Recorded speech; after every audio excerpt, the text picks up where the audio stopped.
How's it going, guys? Here's the next one. Zero-sum game. What does that mean? A lot of you probably haven't heard that phrase before, but I want to talk about it in regards to veganism and how the worldview actually works. So oftentimes what you'll hear, very often, almost every single time I bring up the point about needless suffering, somebody will try to retort with the fact that I support some kind of industry that in and of itself is causing some kind of harm, and that therefore I am a hypocrite to be telling other people to stop consuming animals. So back to the point, back to the phrase, zero-sum game. It's very often misunderstood what veganism is actually trying to accomplish, even though in theory, when it comes to animal exploitation, it is an abolitionist movement. When it comes to general, reduction of harm, it's about doing what is most reasonably and practically possible in our lives to reduce needless harm. Okay, so what this means is that inevitably we are going to be causing some level of harm, some level of exploitation in our lives, regardless of how hard we might try. Some people can get away with not doing that depending on their living situation. Others simply cannot, okay? And I would argue that the overwhelming majority of people cannot, all right? So, and I just want to bring up a kind of, it is directly related actually. So this point right here. A lot of people will often point to things like other countries and their working conditions and all these things, where you buy your cell phone, your computer, your electronics from is from like a child, slave market over there in China or Taiwan or, some Asian or African country, all right, whatever the hell you want to point to, okay? So very often people will point to these places and say, well, you're using a cell phone to record this video, aren't you? You're typing on a computer, therefore you're contributing to harm. Okay, let me just put it to you like this. And this is when I realized this, it really kind of opened my eyes to what the situations are really like in the world, concerning like just general like economic opportunity and welfare of people and all this stuff. So in a lot of these places, I'm not going to say every single one, but in a lot that have these terrible working conditions, right? The things that are being made there, the jobs that are being worked, a lot of people don't understand that these jobs might be the only job available to somebody to actually put food on their table. So if we're looking at this from a more utilitarian perspective, you begin to realize that even though those working conditions might be awful, in reality, if they didn't have that job, they wouldn't be able to eat for many, many of these people in several different countries, okay?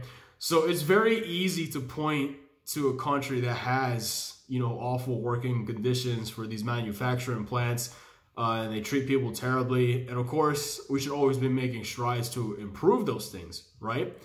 But are you really going to be making things better by not using that electronic piece of equipment that you have? Are you really going to be improving conditions for those people? Because, like I said, for many of them, it's either they have that job and they be treated like crap, or they starve. So it's up to you how you prefer to look at that. But that's not to say that even me, I like to say that I can't still practice reducing harm in more ways than I currently do. There's always going to be little things that you can point to, right? But the thing is, when you point to the one glaring thing that the overwhelming majority of the population in developed countries can do to reduce their impact more than anything else you can think of, reducing your transport or anything like that, your energy bills at your house or anything like that.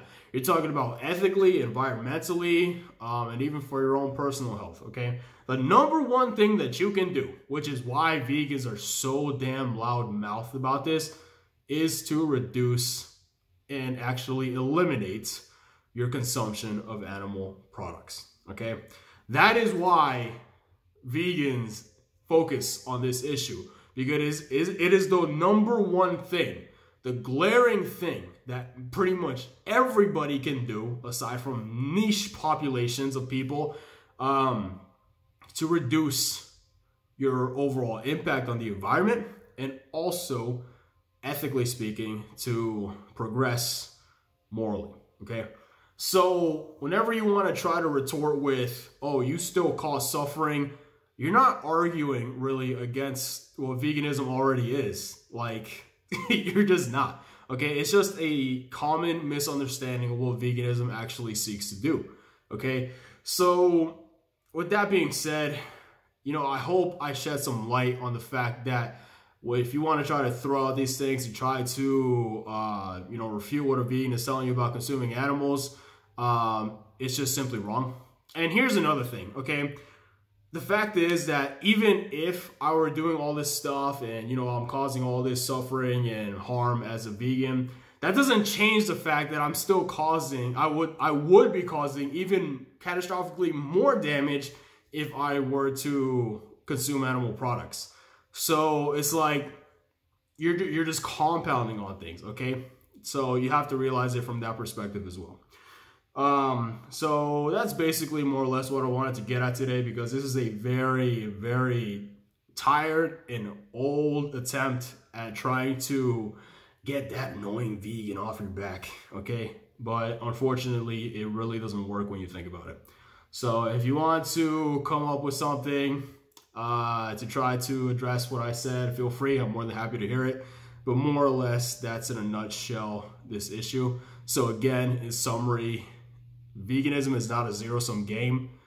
Animal product consumption is one of the #1 things that you can do out of anything else to be a better person ethically, and also to reduce your harm environmentally. Okay, so let's just try to keep it at that, right? Until next time, guys, have a good one.